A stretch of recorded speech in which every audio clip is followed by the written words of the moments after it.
of friends that's well known.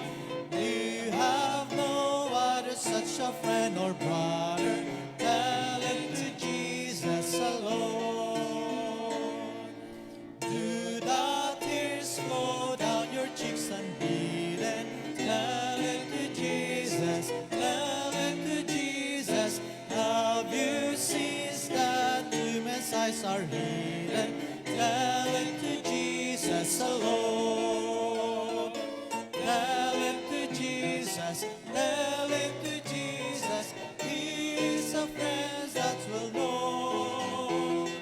You have no other such a friend or brother. Tell it to Jesus alone. Do you fear the gathering clouds of sorrow? Tell it to Jesus. Tell it to Jesus.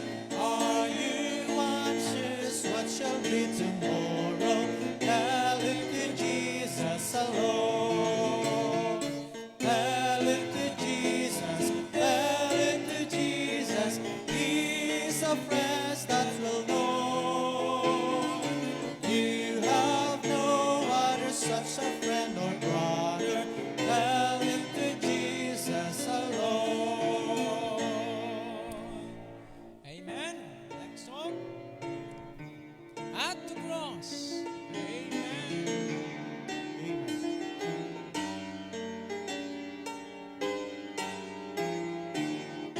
Sing.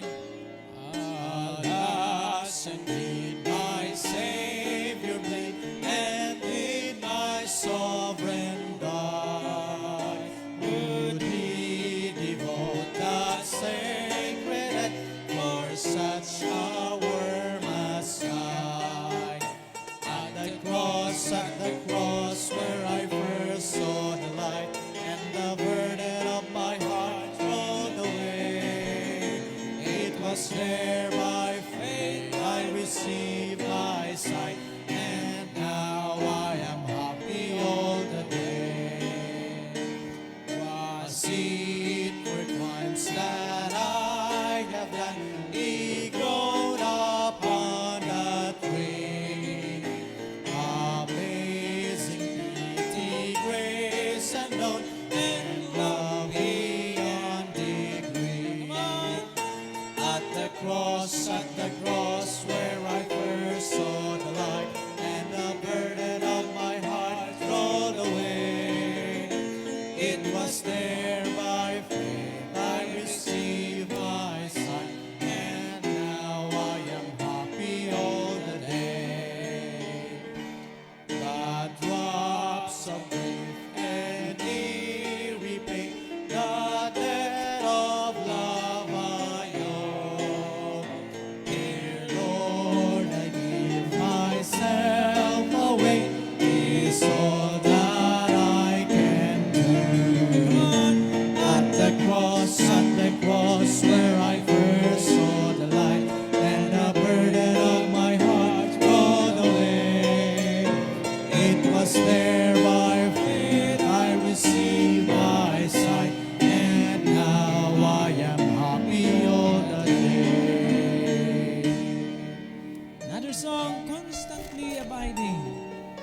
Amen. Dapat lamang po tayong manatili sa ating paglilingkod sa Panginoon. Amen. Sapagkat siya'y tapat sa ating buhay. Sing. There's a peace in my heart that the world never gave, a peace it cannot take away.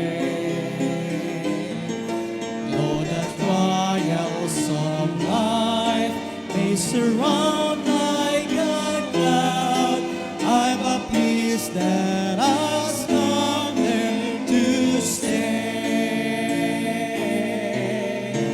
Constantly abiding, Jesus is mine. Constantly abiding, rapture divine.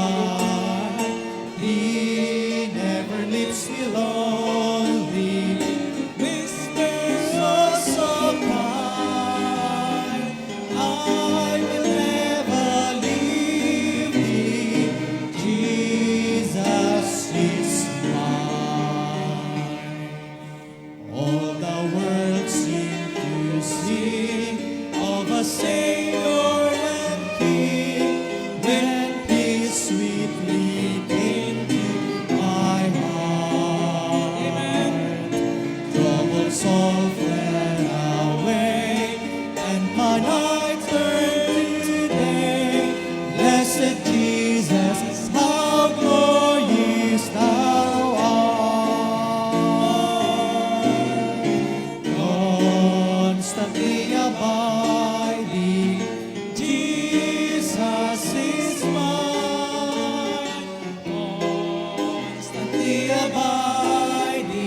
ng Panginoon? Amen. Purihan ng Panginoon. Tayo po ay manalangin. Anyaan po natin si Brother Francis sa ating opening prayer.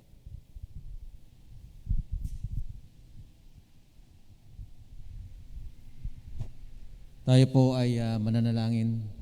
Maraming Diyos, maraming salamat po sa iyo, sa iyong katapatan po sa aming buhay. Maraming salamat o Diyos sa hapong ito, Panginoon, na kami po ay binigyan mo ng laya na makapanambahan sa iyo. At maraming salamat po sa iyong mga anak, Panginoon, na hindi mo pinababaya magpakailan pa man. Kaya o Diyos, sa iyo kami tumitiwala, umaasa na ikaw, Panginoon, ang magbibigay sa amin lalo pang proteksyon, lalo pang pag-iingat, at lalo pa, Panginoon, na pagbibigay sa amin ng pananampalataya, Panginoon. Maraming salamat sa iyo sapagkat wala kaming ibang pag-asa kundi ikaw, wala kaming ibang lalapitan kundi ikaw, O Diyos, at sa iyo kami lamang titiwala, Panginoon. Kaya narito po kami, O Diyos, na patuloy na tumitiwala sa iyo, tumatawag sa iyo, sapagkat wala nang ibang Diyos maliban sa iyo. Ikaw ang nag-iisang Diyos na buhay. Kaya, Panginoon, narito po kami na kalugdan mo po ang aming panambahan sa iyo. Kalugdan mo po, Panginoon, ang aming katawang lupang ito na inaalay po namin sa iyo, Panginoon. Kaya, O Diyos, kami po ay humihingi po ng kapatawaran po sa aming lahat ng pagkukulang, pagkakasala sa iyo, O Diyos. Nalalaman po namin na kami po ay patuloy nakapos sa iyo, Panginoon. Kaya, Panginoon, kami patawarin mo, O Diyos. Kaya narito po kami na patuloy, Panginoon, na yung basbasan, Panginoon, ang yung banal na Espiritu, Panginoon. Patuloy, Panginoon, na ang yung presensya, Panginoon, ay sumaamin. At patuloy, Panginoon, na ikaw po ang magtuturo po sa amin ng lahat po ng mabubuting bagay. Wala po kaming kinikilalang Diyos maliban sa iyo. At wala po kaming aasahan kundi ikaw. O Diyos, makahabagan mo po ang iyong mga anak. Patuloy, Panginoon, na ang pagpapala mo, Panginoon, ay hindi mo iurong man kailan pa man sa amin, O God. At patuloy mo kapalain, Panginoon, ng iglesyang ito, lahat po ng miyembro ng iglesyang ito, Panginoon. Wala dito o nasa tahanan man, O God, ikaw po ang magpapala sa kanila. Huwag mo hayaan, Panginoon, na iniisa man sa amin, Panginoon, ay makapitan po ng sakit dito ngayon.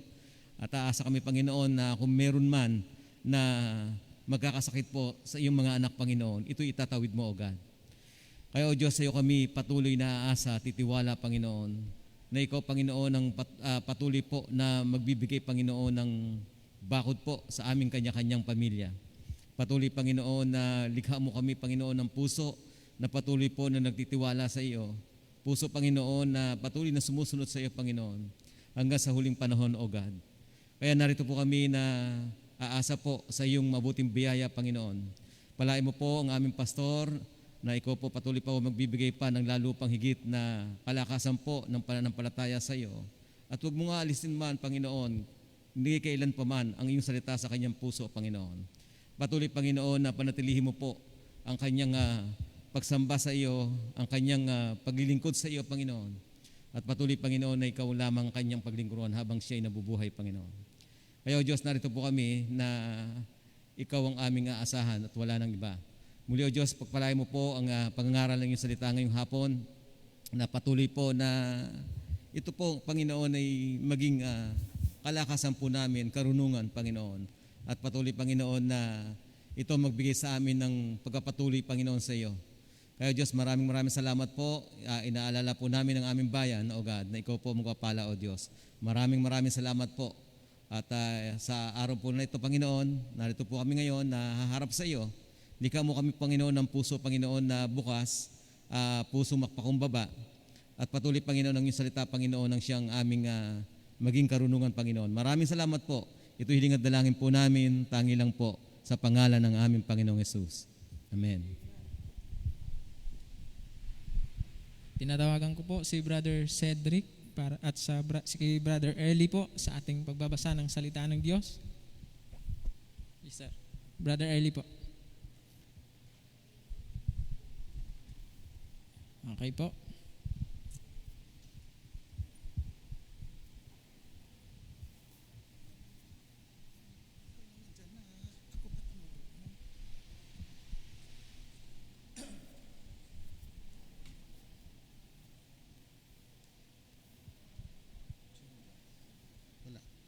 Jeremiah chapter 17 verses 1 to 27.